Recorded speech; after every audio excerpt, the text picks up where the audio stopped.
हाँ तो नमस्कार दोस्तों, कैसे हैं आप लोग। आई होप आप लोग बहुत अच्छे होंगे जी, स्वस्थ होंगे, मस्त होंगे, मजे ले रहे होंगे। तो आइए आज की इस वीडियो में हम लोग देखते हैं कक्षा 10वीं के ज्योग्राफी यानी कि भूगोल। भूगोल का आज हम लोग देखने वाले हैं 5वां अध्याय। ठीक है, तो 5वां अध्याय आप लोग का क्या दे रखा, खनिज तथा ऊर्जा संसाधन। इस अध्याय को एकदम जबरदस्त तरीका से हम लोग समझने वाले, एकदम मजाकिया तरीका से।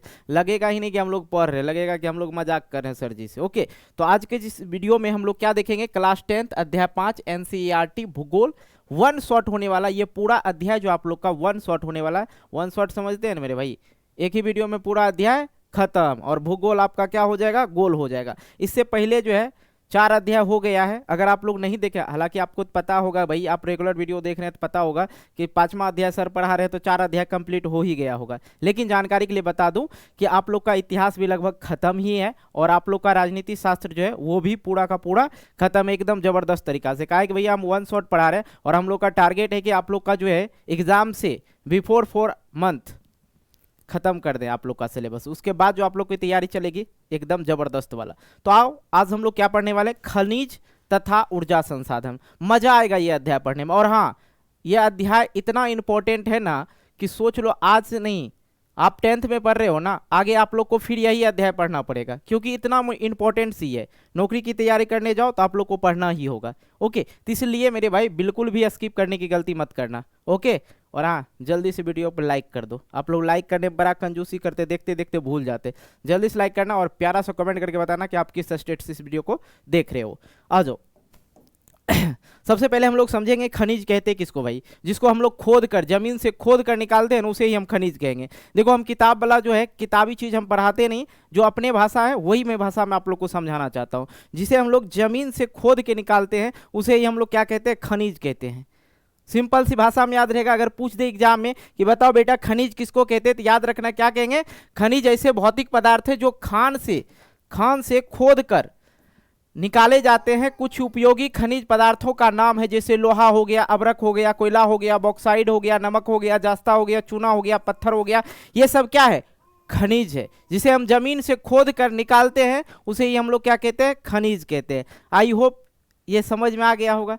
कहेंगे जी सर बिल्कुल समझ में आ गया। खनिज किसको कहते हैं, जिसे हम जमीन से खोद करके निकालते हैं उसी को हम लोग खनिज कहते हैं। जैसे नाम पूछ दे, खनिज पदार्थ का नाम बताओ, लोहा, अबरक, कोयला, बॉक्साइड, नमक, जास्ता, टीन, ये सब कहाँ से, खदान से ही निकलता है। कहाँ से, खदान से निकलता है। देखो, कभी कभी हम सपना देखते हैं, कभी हमको सोने का खदान मिल गया, हम राजा हो गए, बाद में पता चलता है भाई हम तो हाफ पैंट पहन के सोए हुए हैं, है कि नहीं जी। चलो भाई आगे हम लोग देख लेते हैं। यहीं पे देखो, हम लोग समझते हैं कि ये अभी तक में कितने खनिज जो है निकाला गया, जितना कितना उपयोगी है, किसका नाम पड़ा नहीं पड़ा, इन सभी चीजों के बारे में भी हम लोग जानेंगे। हालांकि देखो, संसाधन आधुनिक सभ्यता एवं संस्कृति के आधार का स्तंभ है। ठीक है, संसाधन जो है आधुनिक सभ्यता एवं संस्कृति के आधार का स्तंभ है। देखो भाई, मैं बार बार आप लोग को बोल रहा हूं, आज जो है दुनिया इतना डेवलप हो रहा है ना भैया, पूछो मत। ठीक है, जब हम लोग का जन्म हुआ था उस समय नोकिया का कीपैड वाला फोन आया था। उससे पहले हम लोग का जन्म हो चुका था, उस समय होश में थे हम। ठीक है, कीपैड वाला फोन आया था। अब कीपैड वाला फोन में ना बात होता था, तो हम सोचे चलो बात हो जाता है, कोई दिक्कत नहीं, टेक्नोलॉजी है, चलेगा। फिर आगे पता चला कि भैया इसमें हम मूवी देख सकते हैं। तो मैंने दिमाग लगाया, थोड़ा चिप उप लगा हुआ है तो मूवी देख सकते हैं।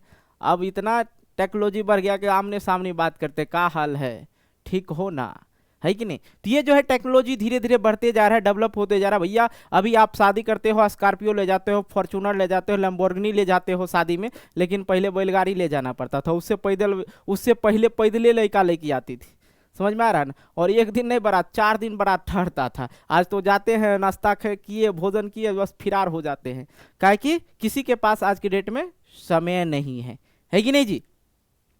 तो देखो, दुनिया जो है धीरे धीरे बदलती जा रही है, डेवलप होते जा रहा है। लोग जिस परिवेश में जी रहे थे उस परिवेश को कब का छोड़ दिए हैं। हालांकि देखिएगा, जो पुराने लोग हो गए ना, है कोनो अच्छा चीज़ है, खराब चीज़ है, उनको अभी का जमाना बहुत उनको खराब लगता है कि नहीं जी। वो लोग देखो, जो पुराने युग के लोग होंगे अभी भी वो धोतिए पहनेंगे। आजकल के देखो नैका जो बूढ़ा है वो जीन्स चढ़ीले रहता है, क्योंकि उनको जीन्स पहनना अच्छा लगता है। लेकिन बूढ़ा को बोल दीजिए बाबा तनी को जीन्स पहन लीजिए, तो मार तबरक से मुंह कान बना देगा, है कि नहीं जी। तो जिस तरह से बदलती जा रही दुनिया, उस तरह से हम लोग बदलते जा रहे हैं। जिस तरह से टेक्नोलॉजी बदलती जा रही है हम लोग भी उसी तरह से बदलते जा रहे हैं। मतलब क्या हो रहा है, संसाधन हमें मिलती जा रही है कि नहीं।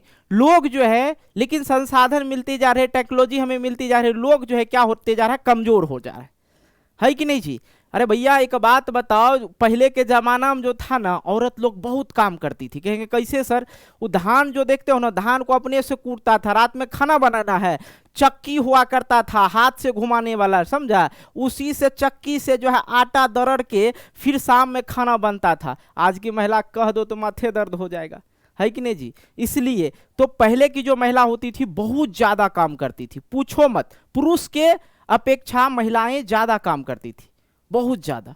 उसके बाद जो पानी लाने की प्रक्रिया, आज तो देखते हैं नल लगा हुआ, इसे खोले पानी ले लिए, लेकिन पहले पानी लाने के लिए जाना पड़ता था 1 किलोमीटर, घड़ा वाला ऐसे करके घड़ा पे महिला लोग ही पानी लाने का काज करती थी। तो बहुत मेहनती होती है महिलाएं। ओके, तो धीरे धीरे बदलते जा रहा है, युग बदलते जा रहे हैं, लोग बदलते जा रहे हैं, है कि नहीं। तो उसी तरह से यहां कहा गया है कि संसाधन जो है आधुनिक, आधुनिक का मतलब हो गया अभी की जो सभ्यता है वो संस्कृति का आधार स्तंभ है। ओके, ये चीज क्लियर हो गया। अब यहां पे आते हैं 2000 से अधिक अभी खनिज का पहचान किया जा चुका है। हमारी जमीन से जो है 2000 से अधिक खनिज जो है निकाला गया और उसका पहचान हो गया, उसका नाम दे दिया गया है, ठीक है। लेकिन उसमें से 30 खनिज का उपयोग किया गया, लेकिन इसमें से जो है 30 खनिज का ही उपयोग किया गया है, ठीक है। 2000 खनिज तो भैया जमीनवा से निकाल लिया गया है, लेकिन उसमें से सिर्फ 30 खनिज को जो है उपयोग किया जा रहा है। पहचान हो गया ये सब खनिज है, लेकिन 30 खनिज सिर्फ पहचान जो उपयोग किया जा रहा है, प्रयोग किया जा रहा है उसका। भारत में 100 से अधिक, अपने भारतवर्ष में देखा जाए तो 100 से अधिक खनिज पाया जाता है। भारत में खनिज का सर्वेक्षण एवं विकास की दिशा में जियोलॉजिकल, ठीक है, याद रखिएगा, जियोलॉजिकल सर्वे ऑफ इंडिया तथा तेल एवं प्राकृतिक गैस आयोग का महत्वपूर्ण कार्य कर रहा है। ओके, अब यहां पे याद रखिएगा जो भारत में खनिज का सर्वेक्षण है, जांच पड़ताल है, उसके लिए जो है क्या है, विकास की दिशा को कौन दर्शाता है, या विकास की प्रक्रिया कौन करवा रहा है, तो उसके लिए एक डिपार्टमेंट है जियोलॉजिकल सर्वे ऑफ इंडिया, और उसके साथ तेल एवं प्राकृतिक गैस आयोग का महत्वपूर्ण कार्य कर रहा है इस चीज पे, ठीक है। तो बेटा याद क्या रखना है, कहेंगे सर क्या याद रखना, खनिज किसको कहते हैं, जिसे हम जमीन से, खदान से खोद कर निकालते हैं, उसी को हम लोग क्या बोलते हैं, खनिज बोलते हैं। और अगर हम लोग बात करें अभी तक 2000 से अधिक खनिज जो है हम लोग निकाल चुके हैं जमीन से और उसकी पहचान कर चुके हैं, लेकिन 30 खनिज का ही हम लोग उपयोग करते हैं। दूसरी बात की भारत में जो है 100 खनिज जो है पाया गया है, ठीक है। और खनिजों का सर्वेक्षण के लिए जो डिपार्टमेंट है जियोलॉजिकल सर्वे ऑफ इंडिया और तेल एवं प्राकृतिक गैस आयोग का जो है इसमें महत्वपूर्ण कार्य करता है इसी में। ओके, कोई दिक्कत यहां तक समझने में? आगे हम लोग बढ़ते हैं जी, और मजा आएगा आप लोग को। अयस्क किसको कहते हैं भाई, अयस्क किसको कहते हैं, बार बार आप सुनने को मिलता होगा, अयस्क किसको कहते हैं, समझना। लोहा, ठीक है, लोहा, मैग्नीज, अबरक जैसे खनिज के अंशों का मिश्रित रूप खनिज अयस्क में पाए जाते हैं, जो कि विभिन्न अशुद्धियों के साथ प्राकृतिक अवस्था में होता है, उसे ही हम लोग क्या कहते हैं, खनिज कहते हैं। जैसे लोहा हो गया, लोहा का ही अशुद्ध रूप को जो पूर्णतः लोहा नहीं बना है या उसको लोहा नहीं बनाया गया है, उसे ही हम लोग अयस्क बोलेंगे। तो याद रखिएगा, लोहा, मैग्नीज, अबरक जैसे खनिज का अंशों का, सबका जो अंश का जो मिश्रित होता है, ठीक है, मिश्रित रूप खनिज अयस्क में पाए जाते हैं, जो कि विभिन्न अशुद्धियों के साथ प्राकृतिक अवस्था में होती है। ओके, अब भैया पता है कि तेल जो हम लोग पेट्रोल निकालते हैं वो कहाँ से आता है, प्राकृतिक के रूप से हमें प्राप्त होता है, लेकिन का डब्बा लगा के भर के चलना शुरू हो जाएगा, नहीं, उसको शुद्ध किया जाता है, रिफाइंड किया जाता है। ओके, है कि नहीं जी। आगे देखो और भी चीजें हैं। खनिज जो है 2 प्रकार का होता है, कहेंगे सर कौन कौन सा खनिज, एक हो गया धात्विक, दूसरा हो गया अधात्विक। तो धात्विक किसको कहते हैं, जिस खनिज के अंदर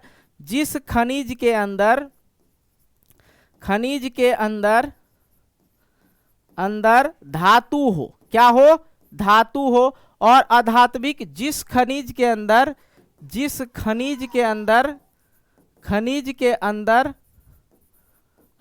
अधातु हो, क्या हो, अधातु हो, उसे ही हम लोग क्या कहेंगे, अधात्विक खनिज कहेंगे। आई होप ये चीज समझ में आ गया होगा आप लोग को।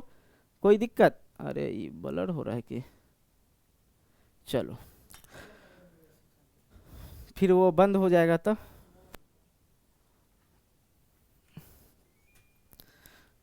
चलो भाई, तो आप लोग समझ गए, समझे कि नहीं समझे? जल्दी से बताओ, खनिज किसको कहेंगे?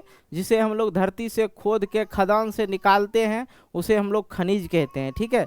अगर मैं बात करूं, खनिज जो है 2000 से अधिक खनिज हम लोग निकाल चुके हैं, पहचान चुके हैं, लेकिन अभी तक में 30 खनिज का ही उपयोग करते हैं। भारत की अगर मैं बात करूं तो भारत में 100 खनिज जो है पाए जाते हैं। ओके, खनिज जो है दो प्रकार के होते हैं, एक धात्विक, एक दूसरा अधात्विक। धात्विक किसको कहते हैं? वैसे खनिज जिसमें धातु पाया जाता है, धात्विक हो गया। वैसे खनिज जिसमें अधातु पाया जाता है वो क्या कहलाएगा? अधात्विक खनिज। ओके, आगे हम लोग देखते हैं जी। धात्विक खनिज, वही बात, वैसा खनिज जिसमें धातु पाया जाता है उसे धात्विक खनिज। उदाहरण के लिए बेटा आप लोग समझ लो, मैग्नीज हो गया, लौह अयस्क हो गया, हेमेटाइट हो गया, मैग्नेटाइट हो गया, बॉक्साइड हो गया, ये सब जो है आप लोग का धात्विक खनिज हो गया, ठीक है। अगर पिक्चर देखना है तो आप लोग देख लीजिए, ये सब क्या है? धात्विक खनिज है। क्या? धात्विक खनिज है। आगे हम लोग बढ़ते हैं, देखते हैं अधात्विक। सेम उसी प्रकार से अधात्विक खनिज, वैसा खनिज जिसमें धातु नहीं पाया जाता, मतलब धातु पाया ही नहीं जाता तो अधातु ही होगा, उसे हम लोग अधात्विक खनिज कहते हैं। जैसे चूना पत्थर हो गया, अभ्रक हो गया, जिप्सम हो गया, ये सब क्या हो गया? अधात्विक खनिज। वैसा खनिज जिसमें धातु नहीं पाया जाता हो उसे अधात्विक खनिज कहते हैं। ओके, आगे हम लोग देखते हैं। आगे आप लोग का ये आ गया, अगर अभी तक आप लोग पैड कोर्स को परचेज नहीं किए हैं तो जल्दी से परचेज कर लीजिए भैया। आपको देख रहे हैं यहाँ पे सब अध्याय चल रहा है आप लोग का, देखो यहाँ पे चल रहा है ना, सारा का सारा वीडियो देखने को मिल जाएगा आप लोग को, कहीं कोई दिक्कत नहीं। अब यहाँ पे आपको बताते, कुछ बच्चा सस्पेंस में रहता है इसलिए हम यहाँ पर स्क्रीनशॉट लगाए हैं। ये देखो यहाँ पे है प्ले लिस्ट का ऑप्शन, यहाँ पे सब्सक्राइब का ऑप्शन दिख रहा है तो सब्सक्राइब कर लेना, और उसके बाद यहाँ पे ये क्या है? प्ले लिस्ट का ऑप्शन, इस पर क्लिक करना है। आप लोग को सभी विषय का प्ले लिस्ट अलग अलग मिल जाएगा, देख लीजिएगा। ओके, पैड कोर्स के लिए आप लोग को क्या करना होगा? 85 81 80 29 29 नंबर पे क्या करना होगा? आपको मैसेज करना होगा, सर मुझे पंकज स्टडी सेंटर का जो है कोर्स परचेज करना होगा। उधर से लेकर पट से तुमको क्यूआर कोड भेज देगा, क्यूआर कोड भेज देगा, और 299 रुपया आप लोग को क्या कर देना होगा? पे कर देना होगा। और पे करेंगे तो फिर आपको पहले वाला कोर्स जितना पढ़ाई हुआ वो आपको पीडीएफ मिल जाएगा, और जो आगे पढ़ाई होगा वो सारा देते रहेंगे आप लोग को। ओके, कोई दिक्कत नहीं ना, साथ में वीडियो सोल्यूशन भी आप लोग को है ही, तो ज़्यादा दिक्कत की होने की बात नहीं है। ओके, जल्दी से आप लोग पेड कोर्स को ज्वाइन कर लो, फिर हम लोग आगे मजा लेते हुए बढ़ेंगे। ओके, आ जाओ भाई। तो दूसरी बात हम लोग यहाँ पे समझ लेते हैं, धात्विक खनिज और अधात्विक खनिज में अंतर, क्योंकि एग्जाम में पूछे जाते हैं। अब देखो, धात्विक खनिज का जो है, धात्विक खनिज को गलाने पर धातु प्राप्त होगा, वही हम लोग बात करें अधात्विक खनिज को गलाने पे क्या होगा? धातु प्राप्त नहीं होगा। सीधा सीधी लिखते हैं ताकि बच्चे को सीधी बात समझ में आए, ठीक है। ये कठोर एवं चमकीला होता है जी, लेकिन इनका अपना चमक होता है। अधात्विक खनिज जो होता है इसका अपना पर्सनल चमक होता है, लेकिन ये कठोर और चमकीला होता है, ठीक है। ये भुभड़ा टाइप का होता है अधात्विक। ये प्रायः अग्नेय चट्टान में पाया जाता है, ठीक है, और ये जो है परतदार चट्टान में पाया जाता है, ठीक है। ये जो है परतदार चट्टान में पाया जाता है। इन्हें पीट पीट कर तार बनाया जा सकता है, लेकिन भैया वो एकरा जो है अधात्विक जो है, इन्हें पीट कर तार नहीं बनाया जा सकता है। भुंगूर टाइप का होता है, जैसे मारे टूट जाएगा, ठीक है। जैसे मिट्टी हुआ ना जी, मिट्टी को मारे हथौड़ा टूट जाएगा, पत्थर को मारे हथौड़ा टूट जाएगा, इसको आप तार तो नहीं बना सकते। सेम इसी प्रकार से आप लोग को याद रख लेना है, ज़्यादा कुछ है नहीं। ओके, आ जाओ। आजा आजा पिया अब तो आजा, देख ले कैसी हालत हुई। चलो भाई, फिर से एक बार आप बता दो, खनिज किसको कहते हैं? जिसे हम लोग प्राकृतिक रूप से खदान से खोद कर निकालते हैं उसे हम लोग क्या कहते हैं? खनिज कहते हैं। अभी तक में जो है 2000 से अधिक खनिज जो है निकल चुका है, 2000 से अधिक खनिज जो है निकल चुका है, लेकिन उसमें से सिर्फ 30 खनिज का उपयोग होता है। क्या होता है? 30 खनिज का उपयोग किया जाता है। भारत की अगर मैं बात करूं तो भारत में जो है, भारत में 100 खनिज है, 100 खनिज निकला है, 100 खनिज निकला है। और धात्विक खनिज को दो भाग में विभाजित किया गया, पहला धात्विक, दूसरा अधात्विक। धात्विक खनिज जिसमें धातु पाया जाता है, याद रखिएगा, जिसमें धातु पाया जाता है, धातु पाया जाता है, ओके। और अधात्विक जिसमें धातु नहीं पाया जाता है, जिसमें अधातु, सॉरी अधातु लिखते हैं, धातु नहीं पाया जाता है जी, जिसमें धातु नहीं पाया जाता है, ओके जी। अब देखो यहाँ पे धात्विक खनिज हो गया, लौह युक्त खनिज और लोह युक्त खनिज। अब यहाँ पे कहेंगे सर जी यहाँ पे क्या करें, तो कहेंगे कुछ नहीं करना, यहाँ पे लौह युक्त, लौह युक्त मतलब वैसा खनिज जिसमें लोह का अंश हो, ठीक है, वैसा खनिज जिसमें लोह का अंश हो। और लौह युक्त खनिज जिसमें लोह नहीं हो, मतलब लोहा का वो मात्रा नहीं हो। कार्बनिक जिसमें कार्बन की मात्रा, और कार्बनिक जिसमें कार्बन की मात्रा नहीं हो, ओके जी, कोई दिक्कत नहीं ना। आगे बढ़ते हैं, आगे आ जाओ। वही धात्विक खनिज के जो दो प्रकार होते हैं, लौहयुक्त खनिज और अलोहयुक्त खनिज। जिन धात्विक खनिज में लोहा का अंश अधिक पाया जाता है वे लौहयुक्त खनिज कहलाता है, जैसे मैग्नीज हो गया, निकेल हो गया, टंगस्टन हो गया। इसमें जो है लोहा का जो है अंश अधिक मात्रा में पाया जाता है, इसलिए इसे लौहयुक्त खनिज कहा जाता है। मैग्नीज हो गया, निकेल हो गया, टंगस्टन हो गया।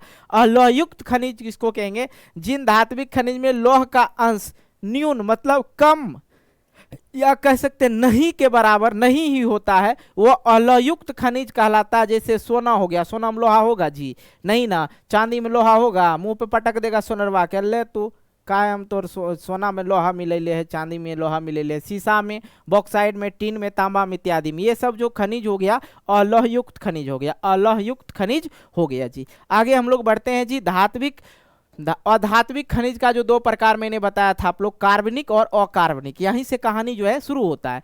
कार्बनिक जिसमें जीवाश्म होता है, ये पृथ्वी में दबे प्राणी एवं पादप जीवों के परिवर्तित होने से बनते हैं, जैसे कोयला हो गया, पेट्रोलियम हो गया आदि हो गया। तो ये सब देखो, कोयला का जो उपयोग जो है, पहले कोयले पे ट्रेन चलता था, ठीक है, कोयले वाला इंजन हुआ करता था, लेकिन कोयला एक कहा जाए उस वैसा संसाधन है जो खत्म हो जाएगा, क्योंकि वो उनको बनने में बहुत समय लगता है। कोयला का निर्माण सिंपल सी जो आपके बुक में दे रखा है कि 100 वर्ष से अधिक लग जाता है, 1000 वर्ष से अधिक लग जाता है कोयला को बनने में।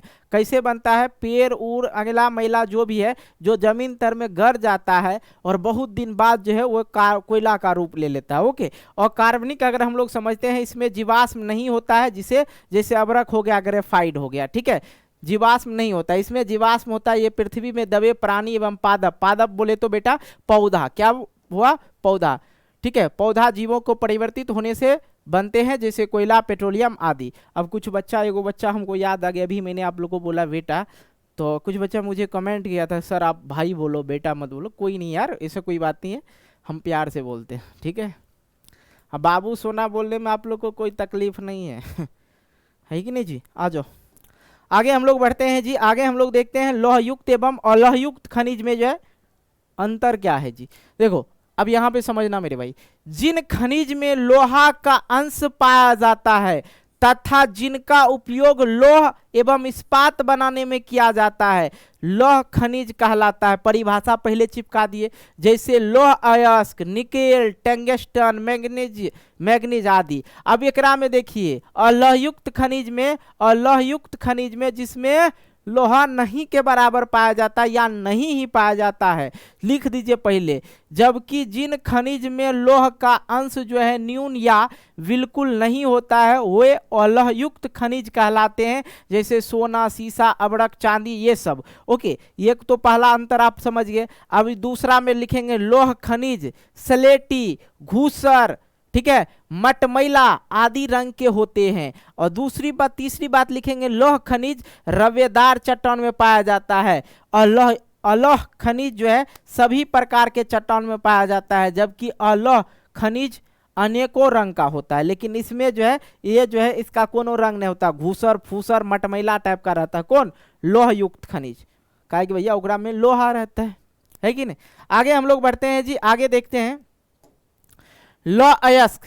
लौह लोहा आधुनिक सभ्यता की रीढ़ है। एगो बात बताएं, कोनो चीज बना लो, बड़ा बड़ा फैक्ट्री बना लो, बिना लोहा का काम नहीं होगा, मजे नहीं आएगा, है कि नहीं। लोहा जो है आधुनिक सभ्यता की क्या है, रीढ़ है, सबसे मजबूत। यह उद्योग की जननी है, यह उद्योग की जननी है। याद रखना, पॉइंट जो है नोट करना, उद्योग की जननी कौन है, तो लोहा है। कौन है, लोहा है। लोहा खान से शुद्ध रूप में नहीं मिलता है, बल्कि लौह अयस्क के रूप में निकलता है। शुद्ध लोहे की मात्रा के आधार पर भारत में पाए जाने वाला लौह अयस्क 3 प्रकार के होते हैं, जैसे हेमेटाइट, मैग्नेटाइट और लिमोनाइट। ये देखो, लोहा का जो है 3 प्रकार है। लोहा का भारत में शुद्ध लोहा का 3 प्रकार है। कौन कौन से, हेमेटाइट, मैग्नेटाइट और लिमोनाइट। इन तीनों के बारे में हम लोग पढ़ेंगे। भारत में पूरे विश्व के लौह भंडार का 1/4 भाग जो है अलंकित है। मतलब पूरे विश्व में अगर देखा जाए तो ये 4 भाग में से 1 भाग जो है भारत के पास लोहा का खदान है। ठीक है, लोहा का खदान है, या क्या कहते हैं उसको, संचालित क्या कहते हो भाई, मतलब जमा है, सीधी बात समझो। ओके, आ जाओ आगे हम लोग बढ़ते हैं। खनिज, तेरी कहाँ गई, ओए कहाँ गई, चलो यहाँ से हम लोग समझते हैं खनिज की विशेषता। खनिज उद्योग की जननी है, खनिज वितरण असमान है, खनिज समता संसाधन है, और खनिज अनवीकरणीय संसाधन है। ठीक है, नवीकरणीय संसाधन जो फिर से हम उपयोग कर सकते हैं। ठीक है, अनवीकरणीय संसाधन जिसे हम एक बार उपयोग कर लिए दोबारा हम उपयोग नहीं कर सकते हैं। ओके, तो देखो, खनिज उद्योग की जननी है, खनिज वितरण असमान है। ठीक है, खनिज समता संसाधन है, समाप्य संसाधन मतलब जो समाप्त होने वाला संसाधन है। ओके, ये भी बता दिया आप लोग को। आगे हम लोग बढ़ते हैं। अब आगे यहाँ से शुरू होती है कहानी। देश के अधिकतर खनिज निम्नलिखित 3 पेटियों में पाए जाते हैं। भारत के नक्शा में 3 पेटी में बांट दिया है इसको। ठीक है, उत्तर पूर्वी पठार, दक्षिण पठार, उत्तर पश्चिमी प्रदेश। ठीक है, ये तीनों पठार में जो है देश के सबसे अधिक खनिज जो है पाया जाता है। क्या होता है, अधिक खनिज पाया जाता है ये 3 पेटियों में। ठीक, कोनो दिक्कत हो नहीं ना। आगे हम लोग समझते हैं उत्तरी पठार के बारे में हम लोग समझ लेते हैं। ठीक है, उत्तरी पूर्वी पठार। उत्तरी जो हो गया आपको समझिएगा, अगर मैप में अगर आप लोग जानते हैं ना जी, मैप में देखिएगा जो ऊपर हो गया आपका उत्तर हो गया, उत्तर दिशा ऊपर वाला हिस्सा को। ओके, आ जाओ यहाँ पे हम लोग समझ लेते हैं। उत्तरी पूर्वी पठार जो है यह देश की सबसे धनी खनिज पेटी है, जिसमें छोटा नागपुर आता है। कौन सा, छोटा नागपुर का पठार।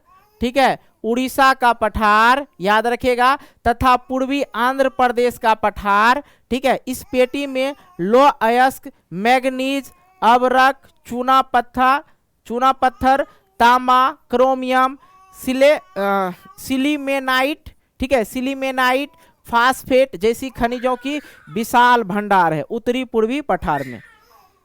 चुप कराइए। अब देखो दक्षिणी पश्चिमी पठार की बात करते हैं। यह पेटी जो है कहाँ पड़ता है, कर्नाटक में। यह पेटी कहाँ पड़ता है, कर्नाटक के पठार एवं निकटवर्ती, उसके निकट जो पठार फैला है वहाँ पे। यहाँ लौह अयस्क, मैग्नीज, बॉक्साइड के भी भंडार उपलब्ध है। यहाँ पे जो है लौह अयस्क, मैग्नीज हो गया, बॉक्साइड हो गया, यह यहाँ पे भंडार है। यहाँ पे मैंने देखो इसको जो बताया, जो उत्तरी पूर्वी पठार यह देश के सबसे धनी, ठीक है, सबसे धनी मतलब सबसे अधिक यहीं पे होता है, धनी खनिज पेटी है, जिसमें छोटा नागपुर का पठार है, उड़ीसा का पठार है, आंध्र प्रदेश का पठार है। इस पेटी में लौह अयस्क, मैग्नीज, अबरक, चूना पत्थर, तांबा, क्रोमियम, सिलीमेनाइट, फास्फेट खनिज का जो है विशाल भंडार है। यहाँ पे जो मैंने आपको बताया दक्षिण पश्चिमी पठार में आपका आ जाता है कर्नाटक का पठार और निकटवर्ती का पठार जो उनके निकट वाला पठार है।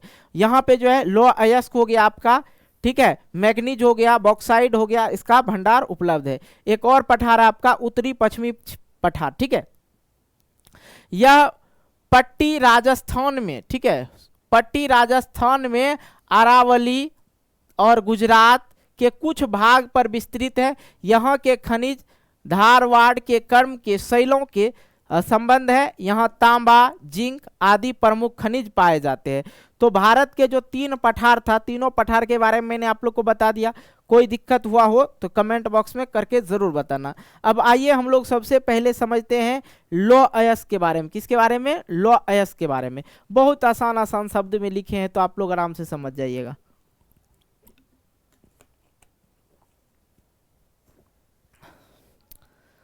लोहा जो है, लोहा आधुनिक सभ्यता के लिए रीढ़ है।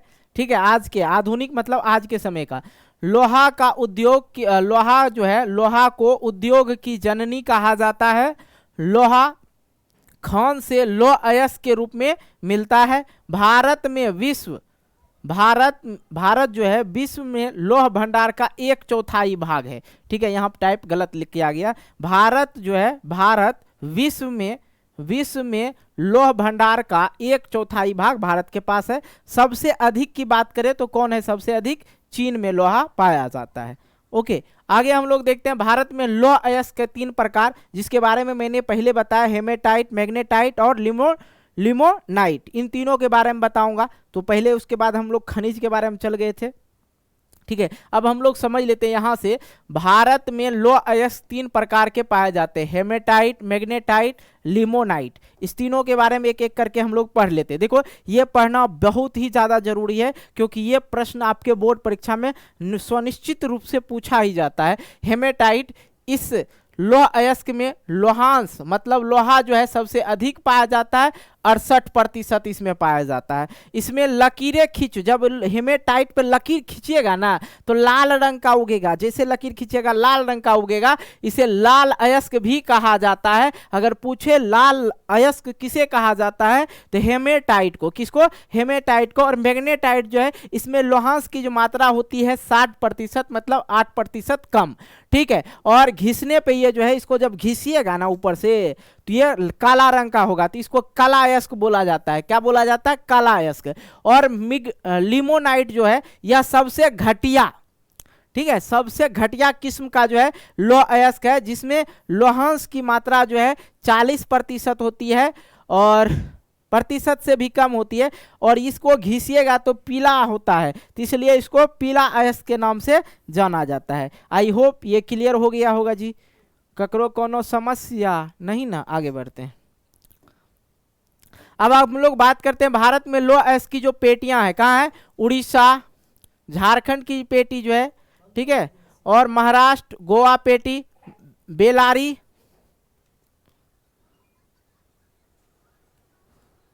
उड़ीसा, झारखंड की पेटी, महाराष्ट्र, गोवा पेटी, बेलारी, चित्रदुर्ग, और क्या है? ये देखो चिकमंगलूर। ठीक है, चिकमंगलूर, तुमकुर पेटी, दुर्ग, बस्तर, चंद्रपुर पेटी, ये सब है।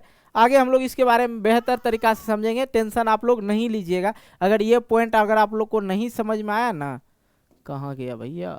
हाँ, ये पॉइंट देखो, तो इसके बारे में हम लोग एक एक करके हम लोग पढ़ने ही वाले हैं। ठीक है, आपको बता दिए उड़ीसा, झारखंड पेटी, महाराष्ट्र, गोवा पेटी, बेल्लरी, चित्रदुर्ग और चिकमंगलूर, और तुमकुर पेटी, दुर्ग, बस्तर, चंद्रपुर पेटी। इसके बारे में हम लोग अच्छी तरह से समझने वाले। आगे डोंट वेरी, टेंशन नहीं लेना है। ओके, आ जाओ भाई।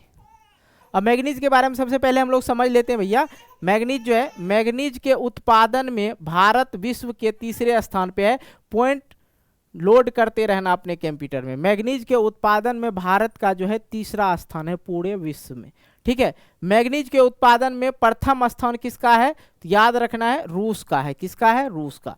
मैग्नीज का उपयोग जंग रोधी इस्पात, लोहा एवं मैग्नीज के मिश्र धातु, शुष्क बैटरी जो होता है, जो सेल लगाया जाता है रिमोट वगैरह में, शुष्क बैटरी, फोटोग्राफी, चमड़ा एवं माचिस उद्योग में भी होता है। साथ ही इसका उपयोग पेंट तथा कीटनाशक दवाइयों बनाने में भी किया जाता है। और एक प्रश्न जो है बहुत ही ज़्यादा भी आई है, इस साल तो पूछा गया इससे रिलेटेड। ठीक है, इस साल जो है 2024 में इससे पूछा गया मैग्नीज का उपयोग। ठीक है, लेकिन हर बार ये पूछा जाता है 1 टन इस्पात बनाने में लगभग 10 किलोग्राम मैग्नीज का उपयोग किया जाता है। और ये प्रश्न आपके बोर्ड परीक्षा में पूछा ही जाता है, तो याद रखिएगा। ओके, मैग्नीज समझ गए। आगे हम लोग और भी इसके बारे में समझते हैं। और भी समझते हैं। भारत में मैग्नीज का संचित भंडार जो है 1670 लाख टन है। भारत का स्थान कौन सा है? तीसरा। पहला स्थान किसका है? रूस का। मैग्नीज के संचित में भारत का विश्व में दूसरा स्थान, पहला स्थान किसका है? मैग्नीज मतलब अब देखो यहाँ पे एक चीज, संचित का मतलब नहीं समझ, मतलब जमा करके रखना, ठीक है, जमा किया गया चीज को संचित कहता है। तो मैग्नीज के संचित मतलब भंडार बना के रखने में भारत का जो है विश्व में दूसरा स्थान है, दूसरा स्थान है मैग्नीज को रखने में। और पहला स्थान है जिम्बाब्वे का। किसका? जिम्बाब्वे का, ठीक है, जिम्बाब्वे। ओके, अब देखो भारत में मैग्नीज उड़ीसा, मध्य प्रदेश, महाराष्ट्र, कर्नाटक एवं आंध्र प्रदेश में पाया जाता है। अगर बेटा पूछ दे कि सबसे अधिक कहां पाया जाता है तो उड़ीसा में। मैग्नीज सबसे अधिक कहां पाया जाता है? उड़ीसा में। आगे देखते हैं हम लोग बॉक्साइट के बारे में हम लोग समझते हैं थोड़ा।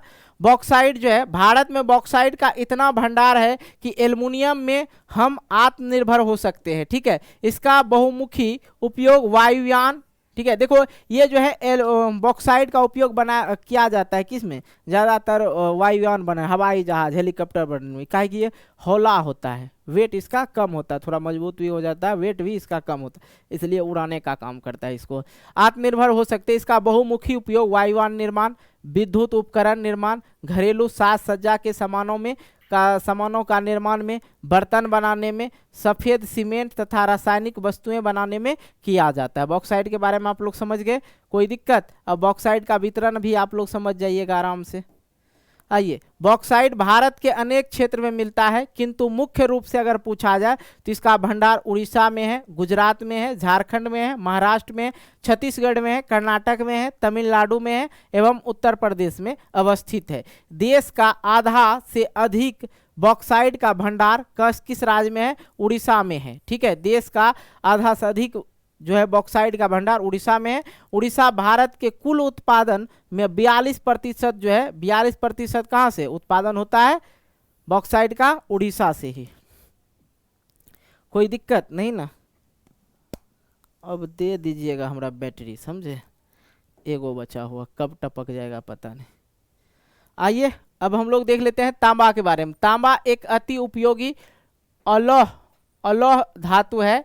यह बिजली का अच्छा संचालक भी है जी, जिससे इसका ज़्यादा उपयोग विद्युत उपकरण बनाने में किया जाता है। इससे बर्तन एवं सिक्के भी बनाए जाते हैं। तांबा, भारत में तांबा का अभाव है, ठीक है, इसलिए देखिएगा एक रत्ती के तार जो है, बहुत सारा तार जब खरीदने जाइएगा ना वायरिंग करने के लिए तो 16 रुपया फीट मीटर मिलता है। 16 रुपया मीटर, 20 रुपया मीटर, 25 रुपया मीटर मिलता है तार इसका। वो शुद्ध रूप से नहीं मिलता है, उसमें भी कुछ ना कुछ लोचा रहता ही है कि नहीं जी?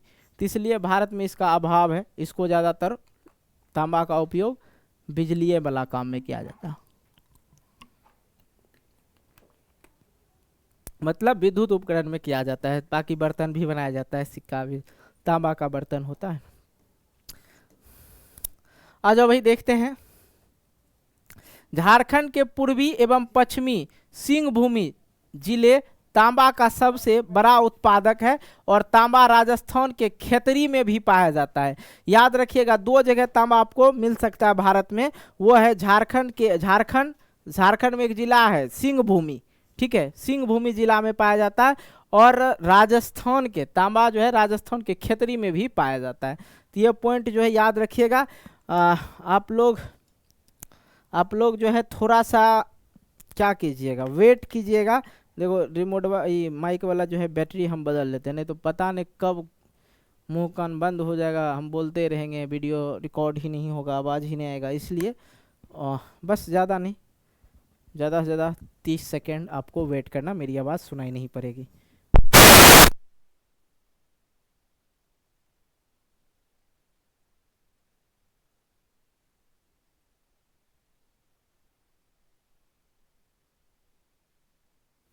Hello check, hello. तो आवाज़ जा रही है आप लोग को बिल्कुल अच्छी तरह से। हम बैटरी बदल दिए हैं, चलो भाई।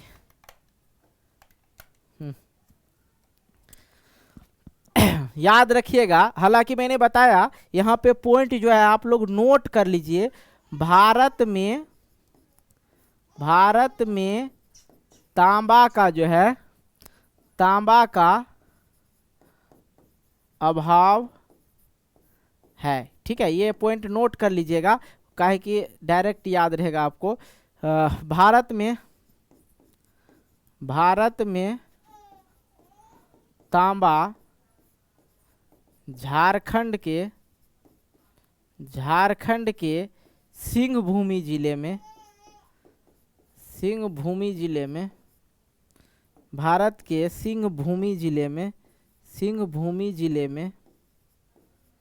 जिले तथा आपको झारखंड के क्षेत्रीय में, सॉरी राजस्थान के क्षेत्रीय में, राजस्थान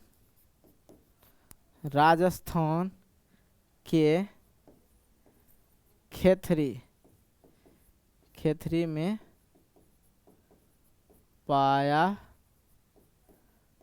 जाता है। ओके, ये पॉइंट नोट कर लीजिएगा, बाकी यहाँ पे लिखा ही है, टेंशन है। अबरक की बात करते हैं तो हम लोग, अबरक जो है कहाँ पाया जाता है? भारत में जो है, भारत विश्व में सीट अबरक का उपयोग अग्रणी उत्पादक है। प्राचीन काल से ही अबरक का उपयोग आयुर्वेदिक दवाओं के लिए किए जाते हैं, लेकिन विद्युत उपकरण में भी इसका खास उपयोग होता है, क्योंकि यह विद्युत रोधक होता है। इसमें विद्युत जो है इस पार से उस पार नहीं होता है, उच्च विद्युत शक्ति को सहन कर सकती है अबरक। ओके, आगे हम लोग देखते हैं, इसी में भारत में जो है उत्पादन की दृष्टि से अबरक जो है निक्षेप के 3 पेटियां हैं, जो कि बिहार, झारखंड, आंध्र प्रदेश तथा राजस्थान राज्यों के अंतर्गत आती है।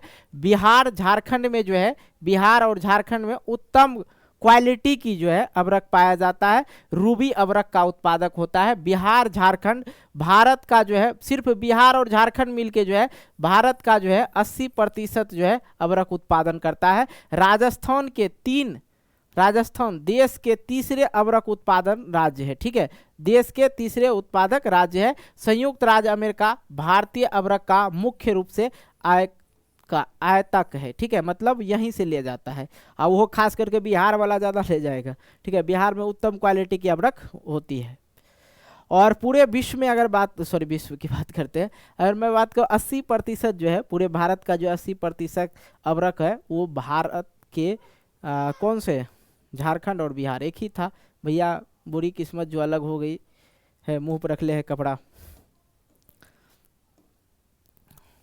चलो भाई, आगे हम लोग देखते हैं चूना पत्थर के बारे में। चूना पत्थर, भारत के चूना पत्थर का 76% सीमेंट और 16% लौह इस्पात और 4% रसायन उद्योग में उपयोग किया जाता है। देश के 35% चूना पत्थर जो है कहाँ, मध्य प्रदेश में पाया जाता है। कहाँ, एमपी में पाया जाता है। कहाँ, एमपी, मध्य प्रदेश में पाया जाता है। याद रखिएगा, भारत के चूना पत्थर का 76% सीमेंट में चला जाता है, 16% लौह इस्पात में और 4% जो है रसायन उद्योग में उपयोग किया जाता है। देश का 35% चूना पत्थर जो है एमपी में पाया जाता है, पूरे देश का। आगे हम लोग देखते हैं, खनन उद्योग को घातक क्यों कहा जाता है? खनन उद्योग को घातक उद्योग क्यों कहा जाता है, ये अब हम लोग समझ लेते हैं जी।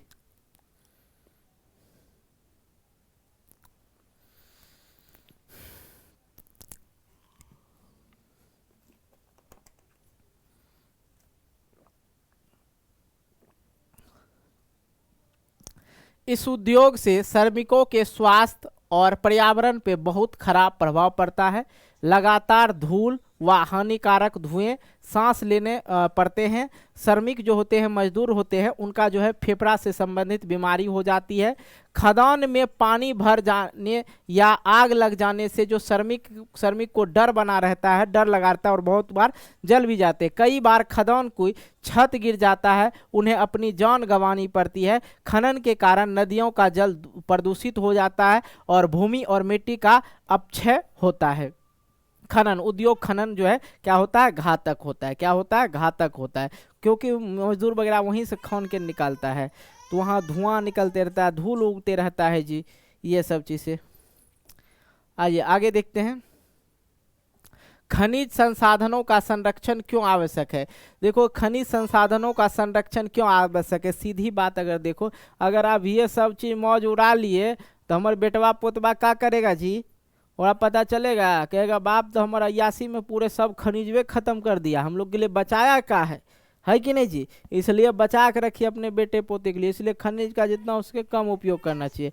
खनिज संरक्षण, खनिज संसाधनों को संरक्षण आवश्यक है क्योंकि खनिज हमारे उद्योग कृषि के आधार है, नवीकरणीय योग नहीं है जिसे हम दोबारा बना नहीं सकते हैं। निक्षेपकों की कुल मात्रा बहुत ही कम है, इसके निर्माण में लाखों वर्ष लग जाता है। हम बहुत तेजी से खनिज का उपयोग कर रहे हैं, इन्हें आने वाली पीढ़ी के लिए संभाल कर रखना चाहिए। मतलब बेटा पोता के लिए अगर रखना है तो कम उपयोग करना होगा।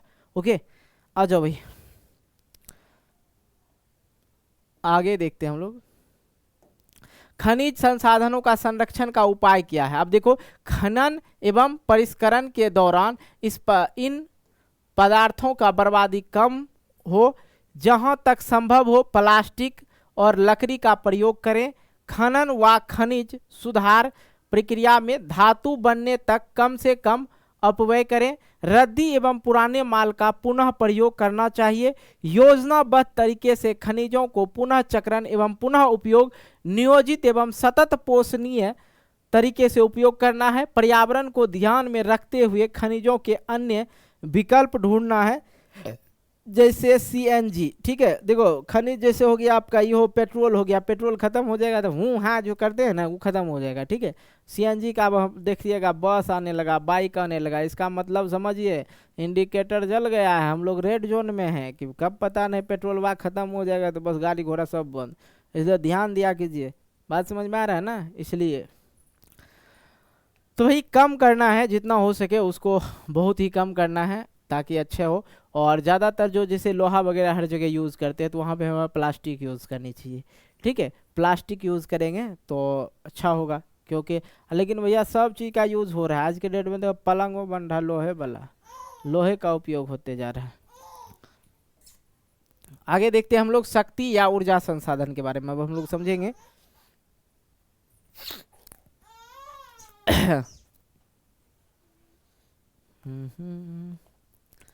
हटा दीजिए ना वो गमछी, वही वजह।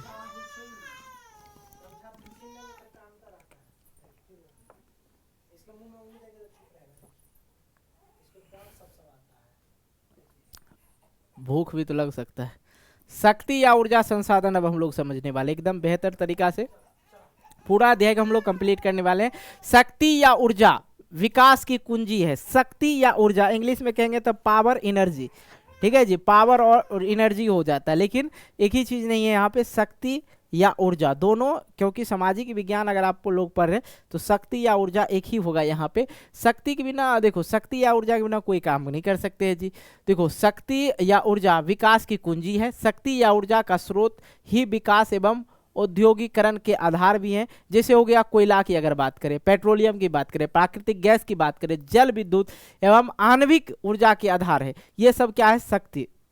शक्ति या ऊर्जा जो है क्या है, विकास की कुंजी है।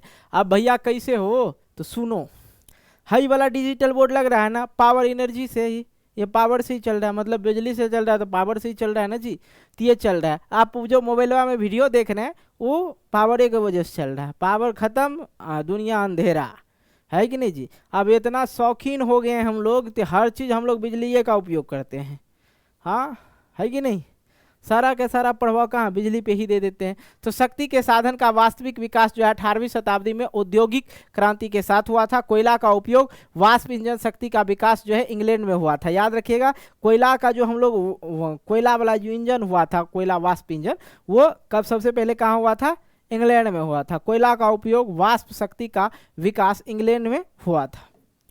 अब देखो यहाँ पे हम लोग आते हैं, उपयोग स्तर के आधार पर ऊर्जा दो प्रकार के होता है। यहां से मजा आएगा आपको समझने में,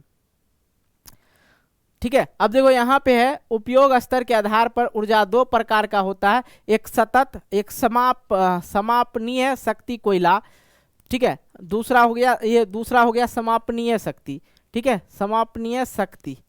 ओके, सतत का मतलब हो गया जिसे जैसे हम यूज किए, हमारे बेटबो यूज किया, हमारे पोतबो यूज किया, वो हो गया सतत, दर दर पीढ़ी दर, ठीक है। सौर किरणें, भूमिगत उष्मा, पवन प्रवाहित जल जो है ये सतत शक्ति हो गया। ये क्या हो गया आपका? सतत शक्ति होगा। इसका उपयोग आप कर सकते हैं। समापनीय शक्ति, जो शक्ति जो है समाप्त हो सकता है, जैसे कोयला हो गया, पेट्रोलियम हो गया, प्राकृतिक गैस हो गया। हालांकि इसे हम खदान से तो निकालते हैं भैया, लेकिन क्या होगा जब खदनमा में रहेगा ही नहीं और इसको दोबारा हम उपयोग भी नहीं कर सकते हैं।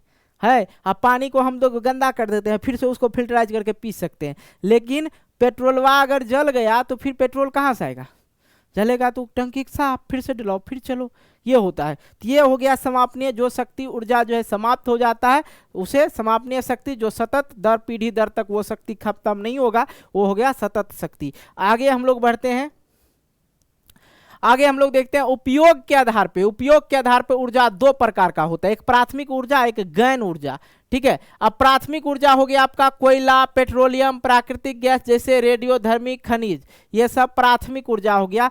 प्राथमिक ऊर्जा किसको कहते हैं? जो प्राकृतिक रूप से हमें प्राप्त होता है उसे हम लोग क्या कहते हैं? प्राथमिक ऊर्जा कहते हैं। अब देखो गैन जो ऊर्जा होता है, गैन, ये तो हालांकि प्राकृतिक के आधार से जो ऊर्जा प्राप्त होता है हमें वो कहलाता है गैन ऊर्जा। अब देखो विद्युत की अगर हम लोग बात करें, प्राकृतिक पानी से विद्युत उत्पन्न होता है ना जी, हवा से विद्युत उत्पन्न होता है ना जी, तो प्राकृतिक रूप से जो हमें विद्युत ऊर्जा में बदल के दे रहा है, सीधी बात समझो। तो बनने की जो प्रक्रिया है प्राथमिक ऊर्जा की जरूरत होती है इसमें, तब जाके विद्युत बनता है, तो गैन ऊर्जा कहलाता है। आई होप ये चीज समझ में आ गया जी। देख रहे हैं ना, 440 वोल्ट ये। आ जाओ भाई। अब देखो स्रोत, सोर्स के आधार पे, ठीक है, सोर्स के आधार पे ऊर्जा दो प्रकार के होता है। ये वो आपको मैंने क्या वो बता दिया, इधर देखो तो जी, इधर देखो, इधर पहले मैंने बताया आप लोग को उपयोग के आधार पे, ठीक है, उपयोग के आधार पे। दूसरा मैंने बताया उपयोग के आधार पे ऊर्जा दो प्रकार का होता है, और यहाँ पे है उपयोगिता के आधार पे। आगे है स्रोत, मतलब स्रोत का मतलब हो गया कहाँ से आता है। ठीक है, अब देखो स्रोत के आधार पर ऊर्जा दो प्रकार का होता है, एक क्षयशील ऊर्जा और एक होता है अक्षयशील ऊर्जा। क्षयशील जो खत्म होने वाला है और अक्षयशील जो खत्म नहीं हो सकता है। ठीक है, जैसे कोयला हो गया खत्म हो जाएगा जी, पेट्रोलियम हो गया खत्म हो जाएगा, प्राकृतिक गैस है वो भी खत्म हो जाएगा, आणविक खनिज जो है वो भी खत्म हो जाएगा। अक्षयशील ऊर्जा जो खत्म नहीं होगा, जैसे प्रवाही जल, ये जो है जल निकलते रहेगा, ये खत्म होगा, इसे विद्युत हम लोग उत्पन्न कर लेंगे जी, कोई दिक्कत नहीं। पवन, हवा वाला, हवा से पंखा घूमेगा, टरबाइन घूमेगा, बिजली उत्पन्न कर लेंगे। लहरें, सौर शक्ति, ये सब क्या हो जाएगा, ये अक्षयशील है, इसे खत्म नहीं कर सकते हैं, खत्म नहीं होगा। ठीक है, आगे देखते हैं संरचनात्मक गुण के आधार पे, क्वालिटी के आधार पे ऊर्जा दो प्रकार होता है, एक जैविक और दूसरा अजैविक। जैविक ऊर्जा किसको कहते हैं? जिसमें जान होता है। अजैविक ऊर्जा किसके कहते हैं? जिसमें जान नहीं होता है। देखो जैविक ऊर्जा जिसमें जान हो और अजैविक ऊर्जा जिसमें जान नहीं हो, जैसे मानव प्राणी शक्ति, ये सब जो है मानव एवं प्राणी शक्ति, ये भी क्या है? ऊर्जा ही है। ठीक है, अजैविक जिसमें जैसे जल शक्ति हो गया, पवन शक्ति हो गया, सौर शक्ति हो गया, ईंधन शक्ति हो गया, ये सब हो गया आपका अजैविक ऊर्जा। ओके, आगे हम लोग बढ़ते हैं जी। बहुत आसान तरीके से आप लोग समझ रहे हैं, बहुत आसान भाषा में लिखे ही है। शक्ति के स्रोत के समय, शक्ति के स्रोत के समय के आधार पर ऊर्जा दो प्रकार का होता है, एक पारंपरिक शक्ति के स्रोत के आधार पर, उसके समय के अनुसार, ठीक है, समय के आधार पर ऊर्जा के दो प्रकार होते हैं। एक होता है पारंपरिक, ठीक है, पारंपरिक ऊर्जा जो बहुत दिनों से करते आ रहे हैं, मतलब दादाजी किए, फिर मेरे पिताजी किए, फिर हम लोग किए, हम पोता किया, ये सब जो है पारंपरिक हो गया। क्या होगा सर जी, क्या कर रहा है? हम लोग जैसे दादाजी शादी किए, पापा जी शादी किए, हम शादी करेंगे, हमारे बेटवा शादी करेगा, पोतवा शादी, ये हो गया पारंपरिक है। ठीक है, यही चलते आ रहा मानव में, तो उसे ऐसे हम लाइफ में समझाए आपको, लेकिन वैसी कुछ नहीं। यहाँ देखो जो बहुत दिन से हम लोग उपयोग कर रहे हैं, जैसे कोयला उपयोग कर रहे थे, पेट्रोलियम उपयोग कर रहे थे, प्राकृतिक गैस, ये हो गया पारंपरिक ऊर्जा समय के अनुसार। ठीक है, अगर हम लोग बात करते हैं गैर पारंपरिक ऊर्जा, कुछ दिनों से उपयोग जिसे हम लोग कर रहे हैं, सूर्य, पवन, ज्वार, परमाणु ऊर्जा तथा गर्म, तो इसकी संसाधन हमें उपलब्ध हुई तभी तो हम लोग कर रहे हैं। इनका नॉलेज रहता तो शुरू से नहीं करते, तो बहुत सारी चीज जो है भगवान दे के भेजे हैं दुनिया में।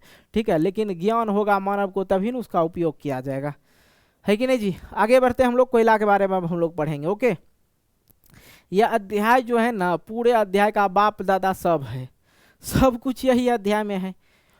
ठीक है, कोई टेंशन नहीं, आराम से समझ में आ जाएगा। कोयला के बारे में हम लोग पढ़ेंगे, कोयला के प्रकार के बारे में समझेंगे, कौन सा कोयला अच्छा होता है, कौन सा कोयला खराब होता है।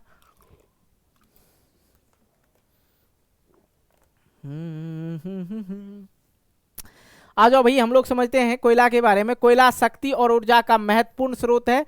1 जनवरी 2008 1 जनवरी 2008 तक भारत में कोयला का अनुमानित भंडार जो था 26,454 टन 54 करोड़ टन था। ठीक है, लेकिन 2007 से 8 में कोयला का जो है कुल उत्पादन, अगर उत्पादन की बात करें तो कितना हो गया, 456.373 मिलियन टन था।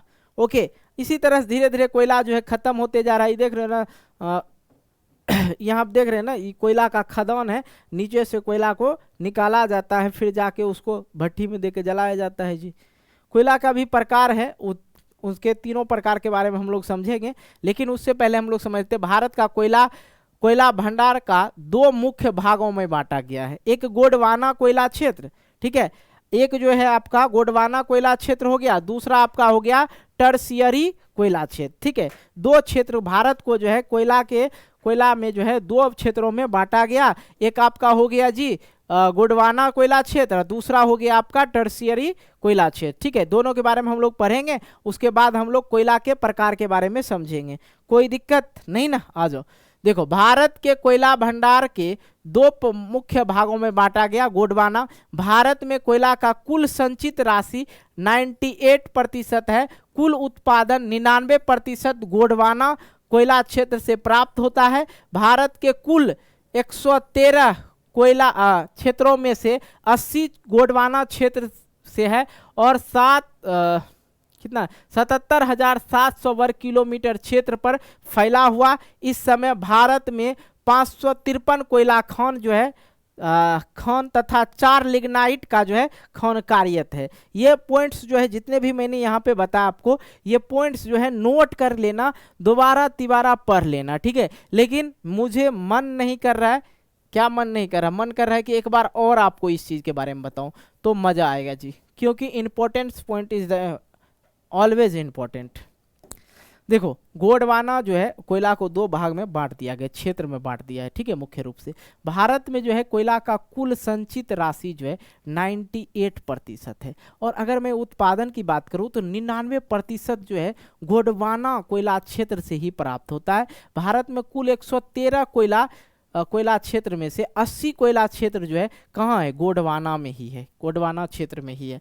लेकिन 77,000, ठीक है, याद रखिएगा, 77,700 वर्ग किलोमीटर क्षेत्र पर फैला हुआ है।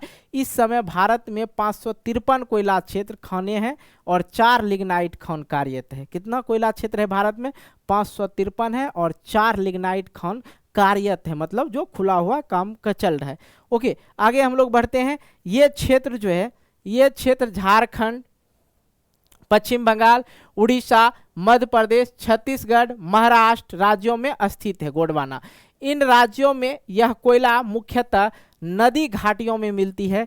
इस दृष्टि से झारखंड व पश्चिम बंगाल दामोदर घाटी, झारखंड व पश्चिम बंगाल जो है दामोदर घाटी, और मध्य प्रदेश और झारखंड में जो है सोन घाटी है। मध्य प्रदेश और झारखंड में जो है सोन घाटी घाटी है और छत्तीसगढ़ उड़ीसा में जो है महानदी घाटी है, याद रखिएगा, महानदी घाटी है। तथा महाराष्ट्र व आंध्र प्रदेश में जो है गोदावरी व वर्दी प्रसिद्ध है। याद रखिएगा, पॉइंट टू पॉइंट याद रखिएगा। देखिए, इसका लिस्ट बना दे क्या, तब मजा आएगा आपको, नहीं तो इसे मजा नहीं आएगा। ठीक है, इसका लिस्ट बनाते हैं। देखो, अब देखो, सबसे पहले ये क्षेत्र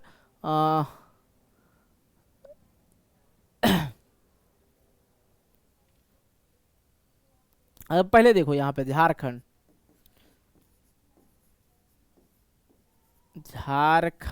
और क्या है, वा पश्चिम बंगाल,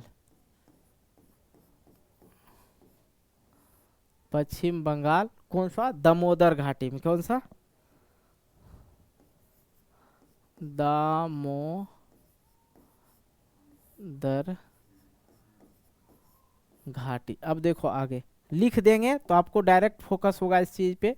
आगे देखो मध्य प्रदेश व झारखंड मध्य प्रदेश व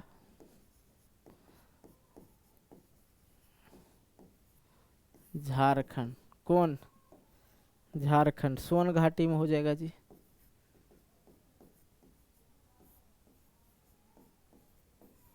सोन घाटी में। ओके, चौथा आपका हो गया, तीसरा हो गया आपका छत्तीसगढ़ और उड़ीसा। छत्तीसगढ़ व उड़ीसा।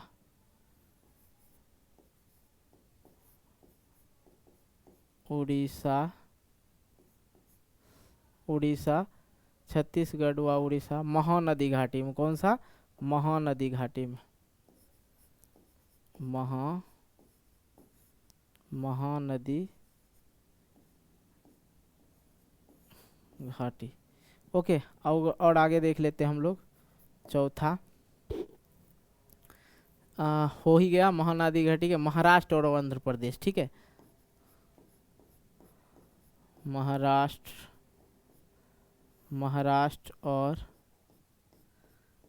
और आंध्र प्रदेश।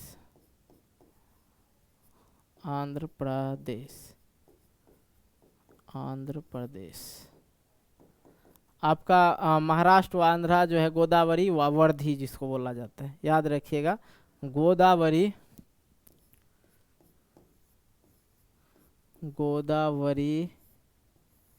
व वर्धी।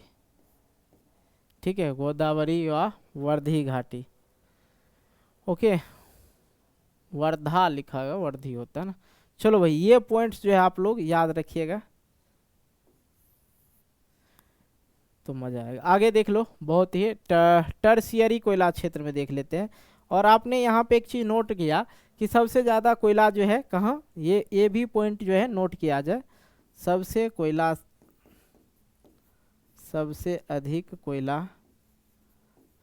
अधिक सर्वोत्तम कोयला जो है, कोयला कहाँ? झारखंड में। झारखंड में होता है जी। आ जाओ आगे हम लोग देखते हैं। दो क्षेत्र में से एक पहले गोंडवाना, अब दूसरा क्षेत्र है आपका टर्शियरी। देखो, टर्शियरी कोयला क्षेत्र में नया एवं घटिया किस्म का कोयला होता है। इस श्रेणी का कोयला मुख्यतः असम, मेघालय, नागालैंड, अरुणाचल प्रदेश तथा जम्मू कश्मीर में मिलता है। भारत में केवल 2% तथा उत्पादन में केवल 1% है। ये ठीक है टर्शियरी, कोई दिक्कत नहीं।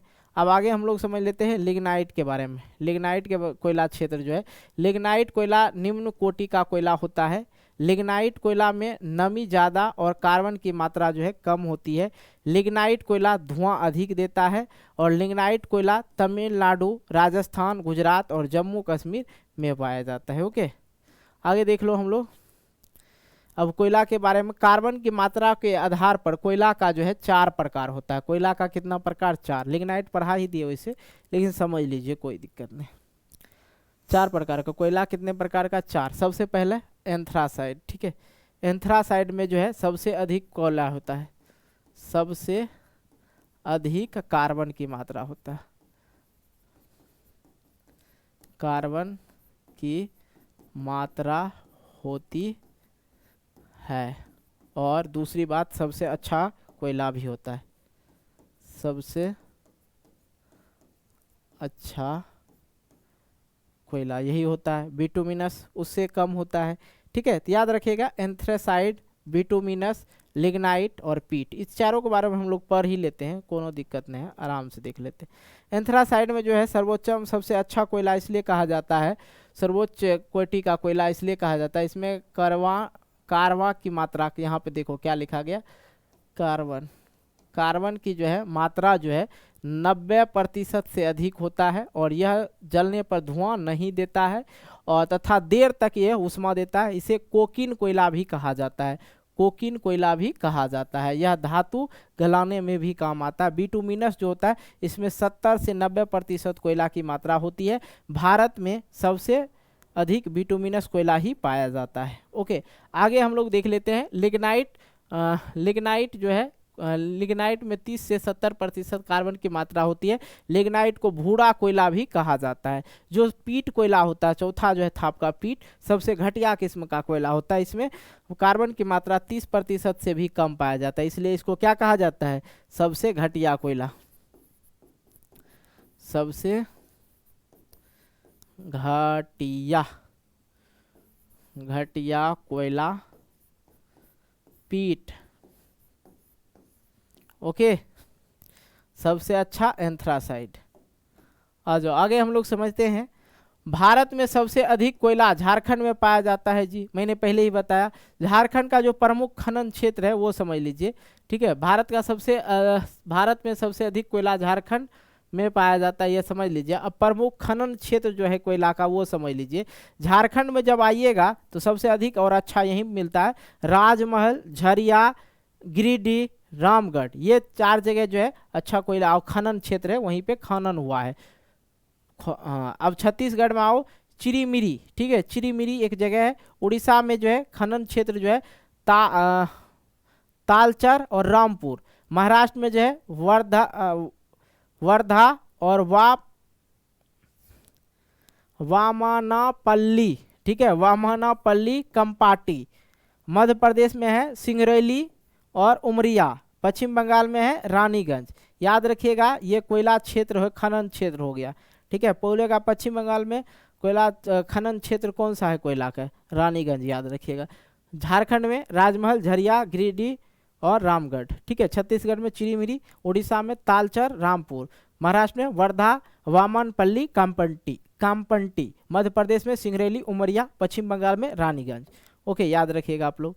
आगे हम लोग समझ लेते हैं जी यहाँ पे पेट्रोलियम सर्वाधिक महत्वपूर्ण एवं व्यापक रूप से उपयोगी संसाधन है, ठीक है। पेट्रोलियम में जो है गैसोलीन, डीजल, केरोसिन तेल, स्नेहक, कीटनाशक दवाई, पेट्रोल, साबुन, कृत्रिम रेशा, प्लास्टिक आदि से बनाए जाते हैं। जो पेट्रोलियम होता है ना, ऐसा मत समझिएगा पेट्रोलियम से ही पेट्रोल बनाया जाता है, ठीक है। और पेट्रोलियम से क्या क्या बनता है वो चीज़ समझना है।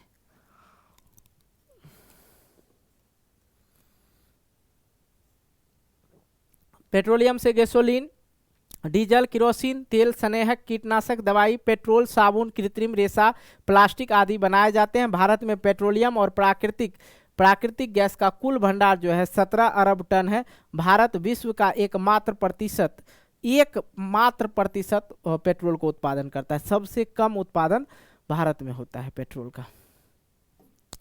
आगे हम लोग समझते हैं, भारत में पहली बार 66 में असम घाटी में कुएं खोदे गए थे। भारत में 1890 में डिगबोई में पहली बार तेल मिला था। 1959 में खंबात के तेल क्षेत्र का खोज हुआ था।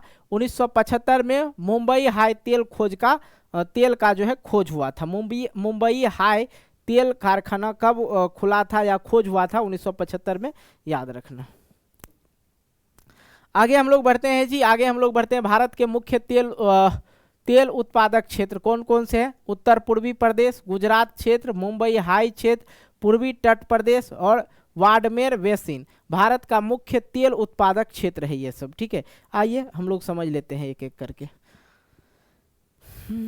दिल ना लगई हा फेरू जानी हा, अब जा जान भुला जाई हाँ। चलो भाई, उत्तर पूर्वी प्रदेश आए भैया। उत्तर पूर्वी प्रदेश जो है क्या बोल रहे हैं भाई, तेल उत्पादक क्षेत्र है। देखो भैया अब गर्म लगने लगा हमको पूरी। एसी चलाए कि नहीं चले, कुछ मिस कॉल मत मारना मेरे भाई, कोई नहीं। चलो देखते हैं। उत्तर पूर्वी प्रदेश देश के सबसे पुराना तेल उत्पादक क्षेत्र है, जहां 1866 में तेल की खुदाई शुरू की गई थी। उत्तर पूर्वी प्रदेश में असम घाटी, अरुणाचल प्रदेश, नागालैंड आदि के क्षेत्र आते हैं। ठीक है, उसी प्रकार से गुजरात की बात करें, गुजरात क्षेत्र में पहली बार 1958 में तेल का पता चला और गुजरात के क्षेत्र खंभात के बीच बेसिन गुजरात के मैदान आती है। ओके, आगे देखो एक और है यहाँ पे मुंबई हाई। मुंबई तट से 176 किलोमीटर दूर अरब सागर में स्थित है, जहां 1975 में तेल खोजने का कार्य जो है शुरू हुआ था। सागर सम्राट, अब देखो सागर सम्राट किसको कहते हैं समझो। मुंबई हाई समुद्र में सागर सम्राट नामक मंच बनाया गया था, जो कि एक जलायान है और पानी के भीतर जल के कुआं खोदने का कार्य करता है। जो कि क्या है, एक जलायान है, एक ऐसा स्टेज बना दिया जो कि पानी के अंदर खुदाई का काम कर सकता है, उसे सागर सम्राट कहा जाता है। ओके, आ जाओ पूर्वी तट क्षेत्र, हम लोग पूर्वी तट प्रदेश में आ गया कृष्णा गोदावरी, ठीक है, और कावेरी नदियों के बेसिन तथा मोहाने के समुद्र क्षेत्र में फैला हुआ भाग है। ठीक है, बाड़मेर बेसिन जो है आप लोग सुन रहे हैं, बाड़मेर बेसिन मंगला तेल क्षेत्र से 2009 से उत्पादन शुरू हुआ था और यहाँ पे प्रतिदिन 56,000 वैसिल तेल का उत्पादन हो रहा है। इतना ही है। अब देखो तेल परिष्करण केंद्र, ऐसा नहीं कि तेल कारखाना थी, तेल निकाल के आया उसको डाल दीजिएगा तो हो नहीं, तेल का शोधक करना पड़ता है, परिष्करण करना पड़ता है पहले। ओके, आ जाओ उसका भी कौन कौन से जगह है ये समझ लेते हैं। भारत में प्रथम तेल शोधक कारखाना असम के डिगबोई में अवस्थित है और 1954 में तेल शोधक कारखाना मुंबई में स्थापित किया गया था। भारत में 18 तेल परिष्करण केंद्र जो है कार्य कर रही है। आगे हम लोग समझते हैं जी, आगे प्राकृतिक गैस का उपयोग उद्योग में, मशीन को चलाने में, विद्युत उत्पादन में, खाना पकाने में, मोटर गाड़ी चलाने में किया जाता है। ओके, भारत में प्राकृतिक गैस की संचित राशि 700 अरब घन मीटर है। ओके, प्राकृतिक गैस प्राधिकरण की स्थापना 1984 ईस्वी में हुआ था। ओके, अब देखो यहाँ पे प्राकृतिक गैस प्राधिकरण गैस की परिवहन, वितरण एवं विपणन कार्य करता है। ओके, आगे हम लोग बढ़ते हैं जी, आगे हम लोग विद्युत के प्रकार समझ लेते हैं। ठीक है, और उसके बाद ये अध्याय समाप्त हो जाएगा। आ जाओ वही समझते हैं। जल विद्युत, जो जल से प्राप्त विद्युत को हम लोग जल विद्युत कहेंगे। ताप विद्युत मतलब जो उष्मा से प्राप्त विद्युत को ताप विद्युत कहते हैं। परमाणु विद्युत आणविक खनिज के द्वारा जो प्राप्त विद्युत होता है उसे आणविक खनिज कहते, परमाणु विद्युत कहते हैं। ओके, आ जाओ आगे हम लोग बढ़ते हैं। ये देखो लग रहा है ना करंट 440 वोल्ट। आ जाओ भाई, देखो सबसे पहले तो हम लोग समझ लेते हैं जल विद्युत। प्रवाहमय जल से स्रोत से उत्पन्न शक्ति को जल विद्युत शक्ति कहा जाता है भैया। भारत में 1889 ईस्वी में दार्जिलिंग में प्रथम जल विद्युत संयंत्र की स्थापना हुई थी और 1947 तक भारत में 508 मेगावाट बिजली का उत्पादन होता है। ओके, तो देखो क्या होता है, ये जल विद्युत की अगर सिंपल सी भाषा में समझे, एक डैम बनाया जाता है, बांध बनाया जाता है, उस साइड में पानी अधिक हो जाती है तो क्या करता है, यहाँ पे फाटक लगा दिया जाता है और यहाँ पे टरबाइन लगा दिया जाता है और टरबाइन घूमती है, विद्युत को उत्पादन करती है। अगर यहाँ पे अगर हम समझाने की कोशिश करें, ये क्या है, डैम है, ये क्या है, डैम है, ये डैम है और ये लोहे की दरवाजा है। लोहे की दरवाजा को जैसे खोला, पानी स्पीड में फ्लो इसका आया और स्पीड में फ्लो आया तो यहाँ पे टरबाइन लगा है तो टरबाइन अपना घूमना शुरू किया, तो ये जनित्र जो है शुरू हो गया और इसके बाद क्या होगा, मतलब विद्युत सप्लाई होना शुरू। ओके, आ जाओ, भारत के प्रमुख जल विद्युत परियोजना कौन कौन से है। भाखरा नागल परियोजना सतलज नदी पे है। देखो एक एक करके समझ लेते हैं। भारत के प्रमुख जल विद्युत परियोजना में से सबसे पहले हम लोग भाखरा नागल परियोजना के बारे में समझते हैं। जितना भी होगा सबके बारे में समझ लेना ही है। सबसे पहले तो ये भी आई है भाई, भाखरा नागल परियोजना। भाखरा नागल परियोजना जो है किस नदी पे है, सतलज नदी पे है। ओके, भारत की सबसे बड़ी परियोजना यही है और इस परियोजना में पंजाब, हरियाणा, दिल्ली, उत्तराखंड, उत्तर प्रदेश, हिमाचल प्रदेश, राजस्थान तथा जम्मू कश्मीर राज्य को लाभ होता है। किससे, भाखरा नागल परियोजना से। ओके, आगे हम लोग बढ़ते हैं जी। दामोदर घाटी परियोजना, ये झारखंड में था ना, दामोदर घाटी परियोजना। दामोदर घाटी परियोजना दामोदर नदी पे है। किस नदी पे है? दामोदर नदी पे। ये पूछा जाता है। दामोदर घाटी परियोजना से बिहार, झारखंड, पश्चिम बंगाल को लाभ प्राप्त होता है जी। आगे है और आपका कोसी परियोजना। कोसी परियोजना कोसी नदी पे है। किस नदी पे है? कोसी नदी पे है। और कोसी परियोजना से आधी बिजली जो है किसको? नेपाल, और आधी बिजली किसको? बिहार को प्राप्त होता है। ओके, आगे हम लोग पढ़ते हैं रिहंद परियोजना। रिहंद परियोजना जो है जी, रिहंद नदी जो है, नदी रिहंद पर ही है, और गोविंद बल्लभ पंत सागर कृत्रिम झील रिहंद नदी पे है। कृत्रिम झील किसको कहते हैं? जो बनाया गया झील हो, जो नेचुरल झील है उसको तो झील बोलते हैं। कृत्रिम झील जो मानव द्वारा निर्मित झील को। रिहंद परियोजना कहाँ है? उत्तर प्रदेश में है। ओके, आ जाओ। हीराकुंड परियोजना जी, हीराकुंड परियोजना जो है महानदी पर है, और हीराकुंड परियोजना जो है कहाँ पे स्थित है? उड़ीसा में स्थित है। विश्व का सबसे लंबा बांध भी कौन सा है? हीराकुंड बांध है, याद रखिएगा आप लोग। आगे हम लोग बढ़ते हैं जी, तुंगभद्रा परियोजना। तुंगभद्रा परियोजना जो है कृष्ण की सहायक नदी तुंगभद्रा नदी पर ही है। ठीक है, तुंगभद्रा परियोजना दक्षिण भारत की सबसे बड़ी नदी घाटी परियोजना है, और तुंगभद्रा परियोजना से जो है कर्नाटक, आंध्र प्रदेश को लाभ मिलता है।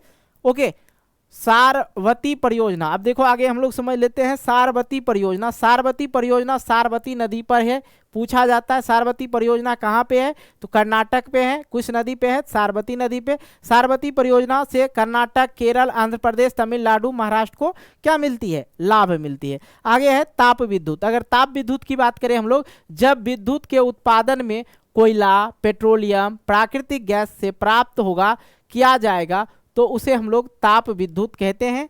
ताप विद्युत का उत्पादन राष्ट्रीय ताप विद्युत निगम के द्वारा किया जाता है। 1997 से 98 में ताप विद्युत का उत्पादन 64,000 मेगावाट था, जो 2004 में जो है 7,84,921 मेगावाट हो गया 2004 में। आगे हम लोग बढ़ते हैं जी, इसके बारे में और समझ लेते हैं। परमाणु विद्युत। जब विद्युत का उत्पादन आणविक जो खनिज है उसके विखंडन मतलब टूटने से होता है तो उसे ही परमाणु कहा जाता है। उसे ही क्या कहा जाता है? परमाणु विद्युत कहा जाता है। Ilmenite, vanadium, antimony, graphite, uranium, monazite आदि आणविक खनिज है, और ये जब टूटता है तो उससे जो आणविक खनिज उसको कहा जाता है, ये जब टूटता है क्या होता है? परमाणु विद्युत का निर्माण होता है। भारत में मोनाजाइट केरल राज्य में प्रचुर मात्रा से पाया जाता है, और पिच ब्लेड में 50 से 80% तक यूरेनियम पाया जाता है। भारत में यूरेनियम का विशाल भंडार कहाँ पे है? झारखंड में जादूगोड्डा में। कहाँ पे? जादूगोड्डा में है जी। ओके, कोई दिक्कत नहीं ना। अब देखो आगे हम लोग पढ़ते हैं कि यूरेनियम मेघालय के जैंतिया पहाड़ी तथा आंध्र प्रदेश में भी पाया जाता है। इलेमेनाइट समुद्री तट बालू में पाया जाता है जी। इलेमेनाइट का जो है भंडार केरल, तमिलनाडु, आंध्र प्रदेश, उड़ीसा और महाराष्ट्र में है। वेनेडियम झारखंड तथा उड़ीसा में पाया जाता है। वेनेडियम कहाँ? झारखंड तथा उड़ीसा में पाया जाता है, याद रखना है जी। याद रखोगे ना। परमाणु विद्युत हम लोग पढ़ रहे थे। जब विद्युत का उत्पादन आणविक खनिज के विखंडन से किया जाता है उसे परमाणु विद्युत कहा जाता है। ये तो मैंने पढ़ा दिया जी, फिर से आ गया क्या? अच्छा, वो फिर से आ गया था ये पेज ना। आ जाओ भाई। अब हम लोग समझते हैं भारत में प्रमुख विद्युत गृह कौन कौन सा है। विद्युत गृह, विद्युत घर जो है जहाँ से विद्युत उत्पादित करके भेजा जाता है। ठीक है, देखो तारापुर परमाणु गृह कहाँ पड़ता है? तारापुर में। कहाँ पे है? महाराष्ट्र में। राणा प्रताप सागर परमाणु विद्युत गृह कहाँ है? कोटा में पड़ता है जी। कोटा कहाँ है जी? राजस्थान में। कलपक्कम परमाणु विद्युत गृह कहाँ है? कलपक्कम में है। कलपक्कम कहाँ पड़ता है? तमिलनाडु में। नरोड़ा परमाणु विद्युत गृह बुलंदशहर में पड़ता है जी, और ये कहाँ पड़ता है? उत्तर प्रदेश में। ककरापार, ठीक है, ककरापार विद्युत गृह जो है ककरापार में पड़ता है, और ककरापार कहाँ है? गुजरात में है जी। केगा परमाणु विद्युत गृह जागवार, ठीक है, जागवार कहाँ पड़ता है? कर्नाटक का जगह है। कुडनकुलम, ठीक है, कुडनकुलम परमाणु विद्युत कुडनकुलम कहाँ पड़ता है? कुडनकुलम तमिलनाडु में पड़ता है जी। याद रखना, भारत के प्रमुख विद्युत गृह है। गैर पारंपरिक ऊर्जा जो है बायोगैस हो गया, सौर ऊर्जा हो गया, पवन ऊर्जा हो गया, ज्वारीय ऊर्जा हो गया, तरंग ऊर्जा हो गया, भूतापीय ऊर्जा हो गया, जैव ऊर्जा हो गया। तो गैर पारंपरिक ऊर्जा कौन कौन से है? बायोगैस, सौर ऊर्जा, पवन ऊर्जा, ज्वारीय ऊर्जा, तरंग ऊर्जा, भूतापीय ऊर्जा और जैव ऊर्जा। इनके बारे में हम लोग समझ लेते हैं, उसके बाद आप लोग का अध्याय खत्म होगा। बहुत छोटा सा, बहुत कम समय में खत्म हो जाएगा। बीच में हम थोड़ा फास्ट चले, है कि नहीं जी? नहीं तो भैया देखो ये सब अध्याय जो है 17-17 घंटा 20-20 घंटा हम लोग पढ़े ले। हम तो निचोड़ के देते हैं आपको, जो कंसेप्ट है दिमाग में घुसेड़ लो। आ जाओ भाई, शुरू करते हैं। हम सबसे पहले सौर ऊर्जा के बारे में ही समझ लेते हैं।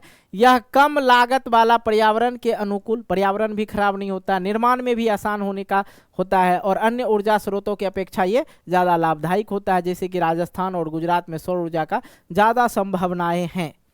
ओके, आगे हम लोग देखते हैं पवन ऊर्जा के बारे में। पवन ऊर्जा, पवन चक्कियों से जो पवन ऊर्जा की प्राप्ति होती है। चलो भाई पहले तो हम एसी बंद करते हैं। जो पवन चक्की जो होता है, इसे करके देखेंगे आप लोग। यार ड्राइंग की माँ बहन हो रही है।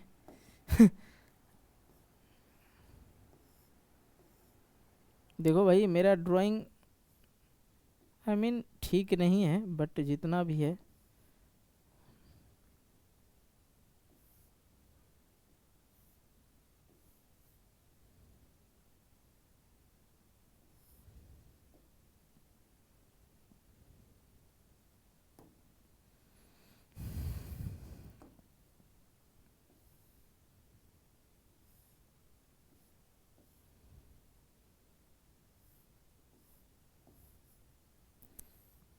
ये हो गया पवन चक्की। ठीक, ये घूमते रहता हवा से घूमता है और इससे क्या होता है, नीचे मोटर लगा रहता है, जिससे क्या होता है, विद्युत उत्पादित होता है। तो पवन चक्कियों में पवन ऊर्जा की प्राप्ति की जाती है। भारत विश्व का सबसे बड़ा पवन ऊर्जा उत्पादक क्षेत्र है, देश है। ठीक है, देश में पवन ऊर्जा की संभावित उत्पादन 50,000 मेगावाट है। गुजरात के कच्छ में लांबा का पवन ऊर्जा संयंत्र एशिया का सबसे बड़ा संयंत्र है। दूसरा बड़ा संयंत्र तमिलनाडु में है, तूतीकोरिन में। ठीक है, याद रखना, तूतीकोरिन में। भारत में जो है गुजरात के कच्छ, ठीक है, भारत में जो है गुजरात के जो कच्छ की जगह है, जहाँ पे विश्व का सबसे बड़ा परमाणु संयंत्र है, मतलब विद्युत संयंत्र है। कौन सा? पवन चक्की का। दूसरा आपका तमिलनाडु में हो जाता है, कहाँ पे? तूतीकोरिन में। अब देखो ज्वारीय ऊर्जा समझ लो भाई, ज्वारीय ऊर्जा और तरंग ऊर्जा। समुद्री ज्वार जो होता है, पहल तहल हवा बहता है, तो ये सब होता है। तरंग के कारण गतिशील जल से ज्वारीय और तरंग ऊर्जा प्राप्त किया जाता है। आगे हम लोग बढ़ते हैं। भूतापीय ऊर्जा, यह ऊर्जा पृथ्वी के उच्च ताप से अधिक होने से प्राप्त किया जाता है। भारत का पहला भूतापीय ऊर्जा संयंत्र जो है कहाँ है? हिमाचल प्रदेश के मणिकरण में है। भारत का दूसरा भूतापीय ऊर्जा संयंत्र जो है लद्दाख के दुर्गा घाटी में है। ओके, आगे देखो, बायोगैस एवं जैव ऊर्जा दोनों समझ लेते हैं। ग्रामीण क्षेत्र में कृषि अपशिष्ट, जो खेती बाड़ी का रहता है उसका अपशिष्ट बचा हुआ जो पदार्थ रहता है, पशुओं और मानवों जनित, मतलब पशु और मानव जनित का जो मल होता है, अवशिष्ट पदार्थ होता है, लेटरिन बाथरूम जो बोलो, ठीक है, उद्योग से घरेलू उपयोग हेतु बायोगैस का उपयोग किया जाता है। जैविक पदार्थ के अपघटन से बायोगैस की प्राप्ति किया जाता है। जो जैविक पदार्थ होता है उनके सड़ने गलने के बाद जो है बायोगैस की प्राप्ति की जाती है। जैविक पदार्थ से प्राप्त होने वाला ऊर्जा को जैविक ऊर्जा कहते हैं। जैसे कृषि अवशेष हो गया, नगर पालिका का हो गया, उद्योग का हो गया, अन्य अवशिष्ट पदार्थों को जैविक पदार्थ का उदाहरण कहा जाता है। ठीक है, तो भाई ये आप लोग का जो अध्याय है एकदम जबरदस्त तरीका से खत्म हो गया। तो हर दिल की चार जार कतहूँ लगा ले लो। चलो भाई, फाइनली यह अध्याय खत्म हो गया। और देखेंगे जो बच्चा लास्ट तक सुने होंगे तो पढ़े होंगे तो ज़रूर कमेंट करेगा सर जी लास्ट में ये गाना गाए थे। ओके, तो भाई वीडियो अच्छी लगी तो वीडियो को लाइक कर देना, दोस्तों के साथ शेयर कर देना, और चैनल पर नए हो चैनल को सब्सक्राइब करके नोटिफिकेशन बिल को प्रेस करके ऑल कर लेना। बाकी हम मिलते हैं एक नए वीडियो को लेकर, तब तक के लिए बाय बाय, जय हिंद, जय भारत, टेक केयर।